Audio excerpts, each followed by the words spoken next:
markii biliiska u sheegaan yiraahdaan waan lacnay oo la eego meelihii uu tilmaamay yiraahdo soo tilmaama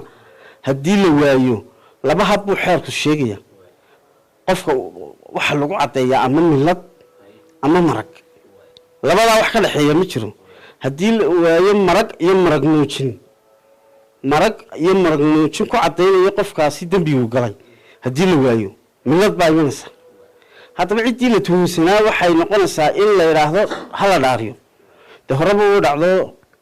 konton odayga mar la dhaarin jiray sabab u diidaysa sharciga maanta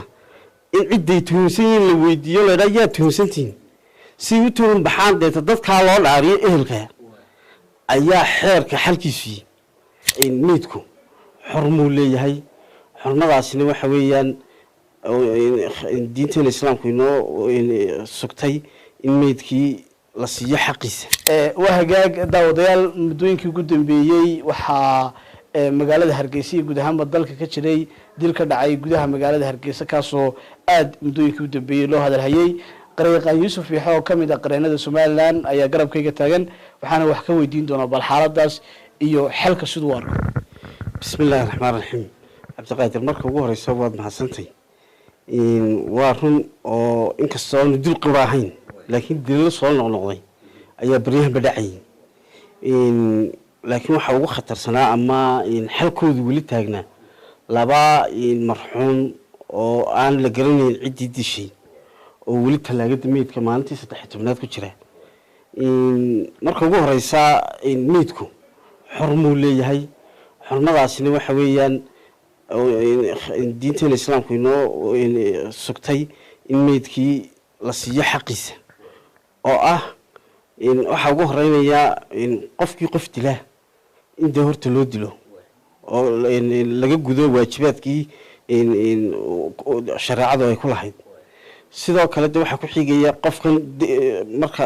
intaan dilkaasi waa in loo qabtaa ama la soo helaa dabta qofkii procedure-kiisi la mariyaayo la kanfaa la mayraa la aasaa lagu tukadaa waxa soo dhani waa shuruudaha meedku inuu leeyahay marka taasi ma hirgelin shuruudda koowaad weligeed buu la arki jiray oo ma aha labadii marxuun ugu horeeyay la waayay cidii dishay qof kasta oo la waayo xeer baa jira xeeraro ay ku dhaqminay qofka waa la waayi karaa oo ciidanku biliisku boqolkiiba 90 way ku guuleystaan dilalka dalka ka dhaca laakiin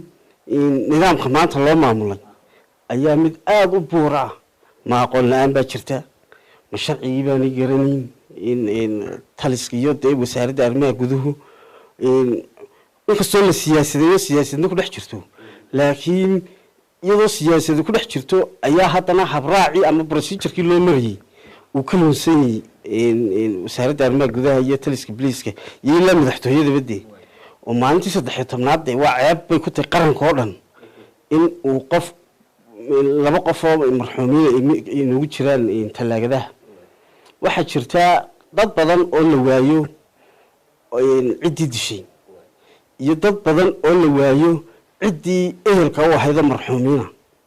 procedure-ka la mariyaa in kuwa marxuumiinta la waayay ehelkooda waxa laga qaadaa talaabo procedure ayaa qofkii shilal bay badan ku badiyeen kuwaas shilkii diyadiisii iyo wixii inta procedure la mariyo maxkamadihii xafiiska xeer la'aantu ku mas'uul yahay ayaa account-ka magtiisii account baa lagu shubaa qaranku leeyahay waxanti qaranku u hayo cidii lahayd markay u timaado ama ay soo baxday sheegato calaamadihiisii ayaa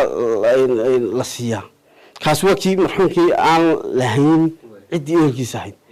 ka ay tahay in haddaba ay soo dhawaano xukuumaddu inay fursadda ka faa'iideysato iyo haddii aqoon la'aan ay ka haysana haddii kalena iyagana in tilmaamana qofka kalena waxa la mariyaa kuwan maanta oo kale waxay ahayd procedure ahaan taliskii marka uu waayo ama biliiskii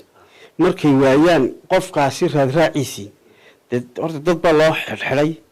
tuun baana loo xidhay suspect dadkaas la xidhay haddii waxba lagu waayo xorriyadda loo celinayaa waxaana la marayaa horta xafiiska xeerlaanta maamula baarista qodobka 12aad ee xeerka ciqaabta guud isaga ka mas'uul xeerlaaliyaha guud baaristii ciidanka bileysku wixii ay soo baalaan isaga la tagayaan wixii talaa isaga la tagayaan isna wadada tusayaan marka waxa weeyaan xafiiska xeerlaanta guud intay u geeyaan dad xafiiska xeerlaanta guud markuu arko baaristaasi inaanay iyadoo galkii la oodin ayaa maxkamadda la marinayaa haddii eheladii ciday tuunsan yihiin waxa dhici karta sida inkaba inoo muuqata in cid ay tuunsan yihiin oo markay leeyihiin tallaabaan qaadayna ehelkiisii waxaa jira halkaasi tuhun kale oo mashaqo ka ballaaran oo tuhun in cid kale loo sii qabsado ayaa dee xaaraana markaa intii uu eedaysana dambiilo baxsan ayuu idhaahdaa intii mid dambilaawo aad haynayn dambiila ha baxsado labada oo yacni dulmi mid dambilaawo markaa qof tuhun lagu dilayna way kasii halis badantay amni ahaanna way ka khatarsantahay muhiimaddu waxa weeyaan markaa xafiiska xeerlaalintu markii biliiska u sheegaan yidhaahdaan walacnay ee uu la eego ee meelihii uu tilmaamayo yidhaahdo soo tilmaama haddii la waayo laba hab buu xeerku sheegaya qofka waxa lagu caddeeyaa ama milad ama marag labadaa wax ka dhexeeya ma jiro haddii la waayo marag iyo marag muujin ku caddaynaya qofkaasi dembigu galay haddii la waayo milad baa imanaysa haddaba ciddii la tuhunsanaa waxay noqonaysaa in la yidhaahdo hala dhaariyo dee horeba uu dhacdo konton odayba mar la dhaarin jiray sabab u diidaysa sharciga maanta in cidday tuhunsan yihiin la weydiiyo la yidhaha yaa tuhunsantihiin si u tuhun baxaan deeta dadkaa loo dhaariyo ehelka ayaa xeerka xalkiisii haddii kalena miladii maragyo iyo marag muujin ayaa lagu haya maxkamadda la geynaya markaa haddii laakiin aan lahayn maragyo marag muujin milad baa imanaysa miladaasina waxay imanaysaa dadkii ehelka u ahaa ayaa loo soo ururinayaa loo dhaarinaya cidda ay u tuhunsan yihiin markaa xalku waa wax yaroo fudud xukuumaddu iyadaa isku weyneynaysa iyadaa meytidan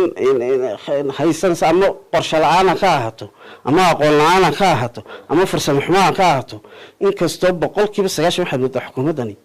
inay foobiya ay qabto oo wax aan jirin ama siyaasad aan jirin ay 90% ka naxsantahay waxaan oran lahaa iyadoo istijinaysa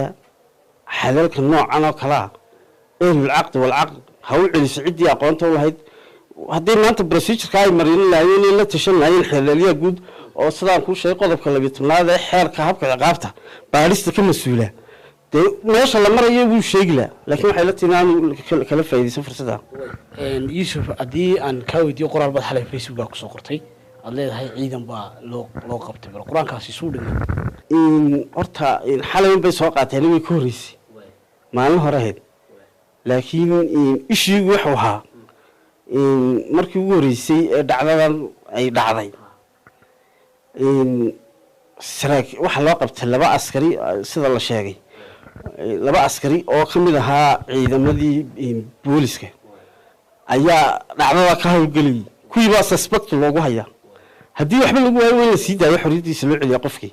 waa illegal in lala sugo xal waayo qofkii waxba kuma cadda waxna laguma hayo gacansiina laguma hayo fakidsiina laguma hayo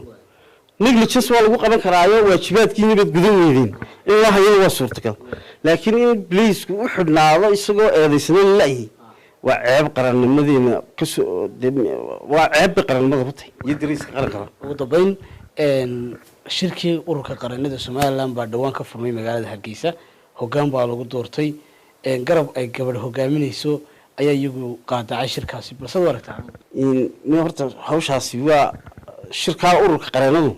waxaan oran karaa waa markii ugu fiicnaa ee ururka qaranadu tartan noocan oo kala ay galaan waayo awal tartankiisu saameeyay muu yeelin jiray mad xasuusateenba intaasina sidii hore qariiqaana kala u sheegeen waa in xarakaad gelisay in tartanku noocan uu dhaco in lagu tartamo oo si dimuqraadiya loo tartamo ayay xarakaad ku gelisay doorashadaasi cidii ilaahay u calfay baa qaaday waxaanay noqonaysaa muhiimad waxa weeyaan in ururku uu furfurcooni sida maanta u furfurcoonaaday aanu u doono barajogyo doorashadaasina waxay ila tahay aniga si xalaalay u dhacday